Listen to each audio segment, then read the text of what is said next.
Hello friends, आज हमारा 67वीं BPSC की प्रारंभिक परीक्षा के लिए 17वां टेस्ट सीरीज है। इसमें टोटल 20 प्रश्न दिए गए हैं जो कि दो टॉपिक से लिए गए हैं। एक है भारतीय संविधान, इसमें से 10 प्रश्न हैं, और भूगोल, इससे भी 10 प्रश्न हैं। इसमें टोटल 20 प्रश्न हैं। ये परीक्षा के लिए बहुत ही महत्वपूर्ण टेस्ट सीरीज चल रही है। आप लोग इसको ज़रूर करें। तो हम लोग शुरू करते हैं आज का 17वां टेस्ट। भारत के निम्नलिखित राष्ट्रपतियों में से कौन ट्रेड यूनियन आंदोलन से संबंधित रहा है? ऐसे राष्ट्रपति कौन हैं जो ट्रेड यूनियन आंदोलन से संबंधित थे? वीवी गिरी, संजीव रेड्डी, केआर नारायण, जाकिर हुसैन। उपर्युक्त में से कोई नहीं, उपर्युक्त में से एक से अधिक। इसका सही उत्तर हो जाएगा ए, वीवी गिरी। वीवी गिरी ऐसे भारत के राष्ट्रपति थे जो ट्रेड यूनियन आंदोलन से संबंधित थे। एक गैर सदस्य के रूप में संसद के किसी एक सदन की कार्यवाही में भाग ले सकता है। ये चीज़ ध्यान देना है, एक गैर सदस्य के रूप में। तो ये काफ़ी इम्पोर्टेंट पॉइंट है यहाँ पर। उपराष्ट्रपति, मुख्य न्यायाधीश, महान न्यायवादी, मुख्य निर्वाचन आयुक्त। उपर्युक्त में से कोई नहीं, उपर्युक्त में से एक से अधिक। इसका सही उत्तर हो जाएगा ई, क्योंकि इसमें ए और सी दोनों हैं। ए और सी, उपराष्ट्रपति भी है और महान न्यायवादी भी है। भारत के सर्वोच्च न्यायालय ने संविधान की मूल संरचना सिद्धांत का प्रतिपादन निम्नलिखित में से किसके मुकदमे में किया है? ये चीज़ बहुत इंपॉर्टेंट क्वेश्चन है, ये वाला अक्सर एग्जाम में आता है। ये चीज़ ध्यान देना है। मूल संरचना, गोलकनाथ बनाम पंजाब राज्य, सज्जन सिंह बनाम राजस्थान राज्य, केशवानंद भारती बनाम केरल राज्य, शंकरई प्रसाद बनाम भारत संघ। उपर्युक्त में से कोई नहीं, उपर्युक्त में से एक से अधिक। इसका सही उत्तर हो जाएगा सी, केशवानंद भारती बनाम केरल राज्य। राज्य के नीति निदेशक सिद्धांत एक ऐसा चेक है जो बैंक की सुविधा अनुसार अदा किया जाता है। ये किसने कहा था? ये चीज़ ध्यान देना है। ये बात किसके लिए कही गई है? राज्य के नीति निदेशक सिद्धांत के लिए। बी.आर. अम्बेडकर ने, के.एम. मुंशी ने, डॉक्टर राजेंद्र प्रसाद ने, के.टी. शाह ने। उपर्युक्त में से कोई नहीं, उपर्युक्त में से एक से अधिक।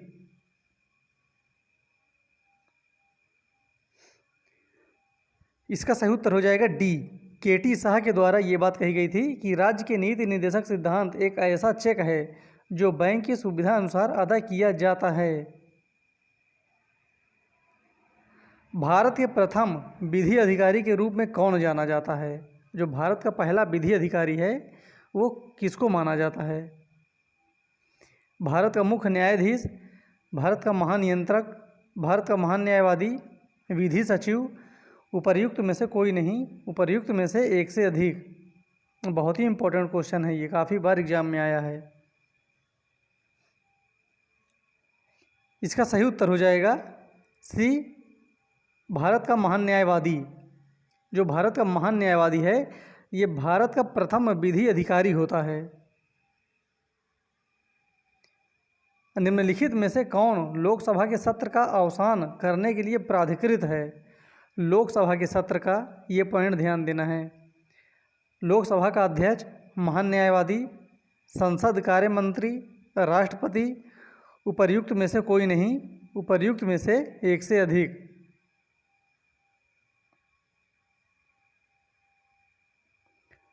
इसका सही उत्तर हो जाएगा डी, राष्ट्रपति। संसद के दो सत्रों के बीच अधिकाधिक अंतराल होना चाहिए।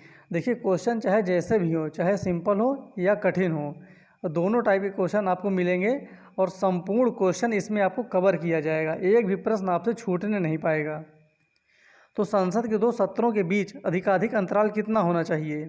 4 महीने का, 6 महीने का, 1 वर्ष का, जो समय राष्ट्रपति निर्धारित करे उतना, या उपर्युक्त में से कोई नहीं, उपर्युक्त में से एक से अधिक।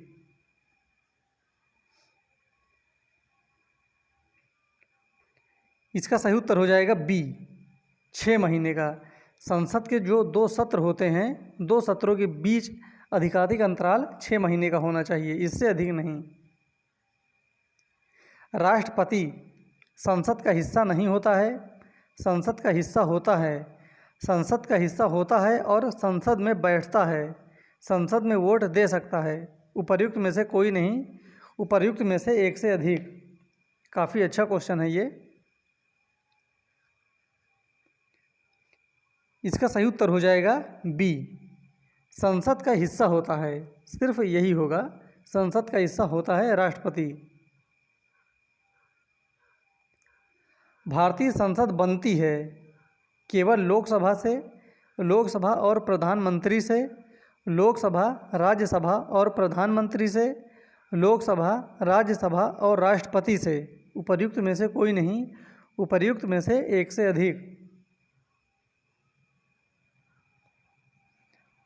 इसका सही उत्तर हो जाएगा डी, जो भारतीय संसद है वो लोकसभा, राज्यसभा और राष्ट्रपति से मिलकर बनती है। संसद के 3 अंग होते हैं।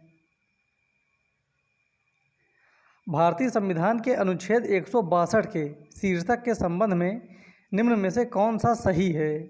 162 के अनुच्छेद के बारे में बताना है, कौन सा सही है।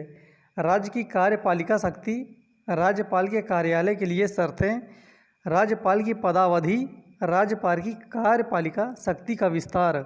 उपर्युक्त में से कोई नहीं, उपर्युक्त में से एक से अधिक।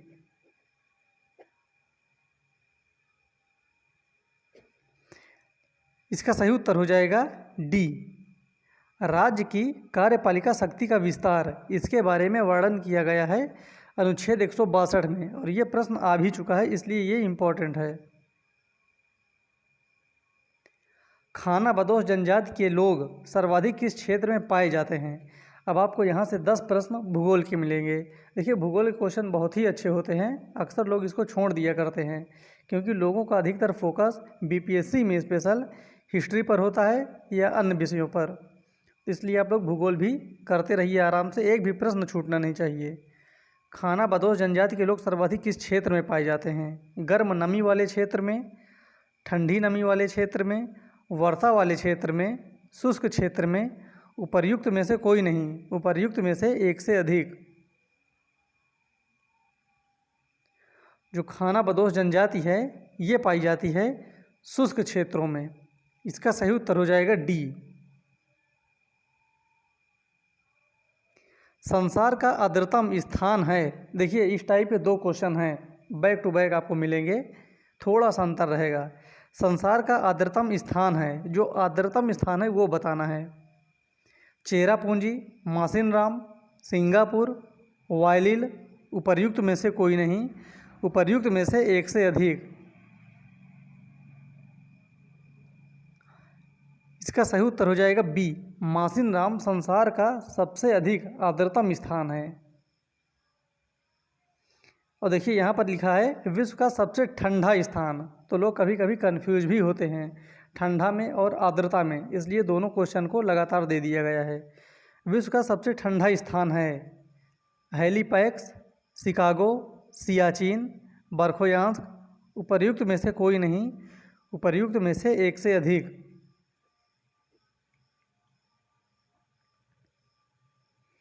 इसका सही उत्तर हो जाएगा डी, बर्खोयांश विश्व का सबसे ठंडा स्थान है। भूमध्य क्षेत्र में भारी वर्षा कब होती है? ये चीज़ ध्यान देना है, भूमध्य क्षेत्र की बात कर रहा है, भूमध्य सागरीय क्षेत्र। गर्मियों में, बसंत ऋतु में, शीत ऋतु में, संपूर्ण वर्ष भर। उपर्युक्त में से कोई नहीं, उपर्युक्त में से एक से अधिक। यहाँ पर आपको स्पेशल भूमध्य सागर क्षेत्र के बारे में बताना है।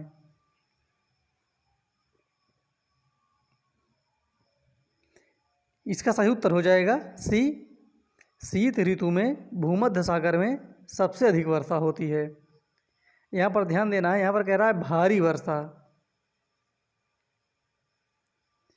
लेवेंटर एक स्थानीय ठंडी पवन है जो चलती है। देखिए, कभी कभी आपको ना 4 ऑप्शन दे दिया करता है, पूछता है जो लेवेंटर है किस प्रकार की पवन है, ठंडी है या गर्म है। तो आपको ध्यान देना है लेवेंटर एक ठंडी पवन है। और ये कहाँ चलती है? मेक्सिको में, अर्जेंटीना में, स्विट्ज़रलैंड में, स्पेन में, उपर्युक्त में से कोई नहीं, उपर्युक्त में से एक से अधिक।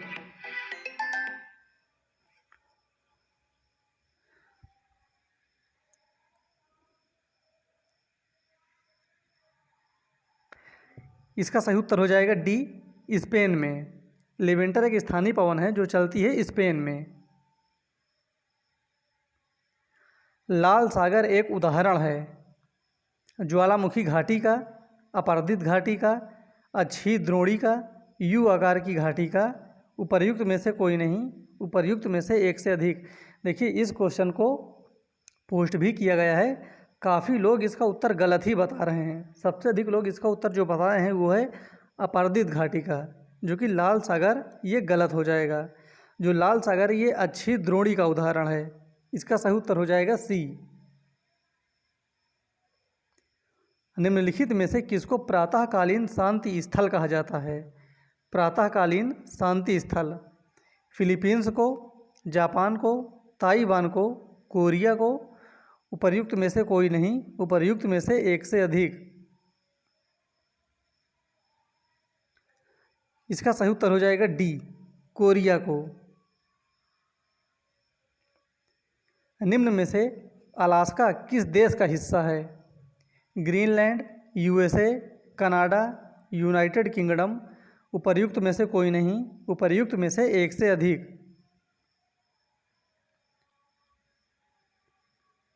इसका सही उत्तर हो जाएगा बी, जो अलास्का है ये यूएसए का हिस्सा है और इसको लिया गया है रसिया से। निम्न में से कौन सा रूपांतरित चट्टानों का उदाहरण नहीं है? ये वर्ड ध्यान देना है लास्ट का, जो नहीं है वो बताना है। संगमरमर, क्वार्टजाइट, स्लेट, ग्रेनाइट, उपर्युक्त में से कोई नहीं, उपर्युक्त में से एक से अधिक। जो रूपांतरित चट्टान का उदाहरण नहीं है, तो रूपांतरित चट्टान का उदाहरण इनमें से कौन सा नहीं है?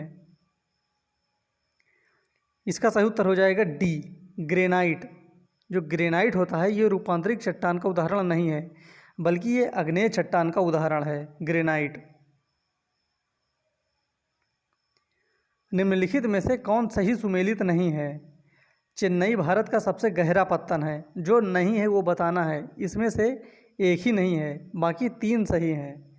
चेन्नई भारत का सबसे गहरा पत्तन है। कोचीन प्राकृतिक पत्तन है।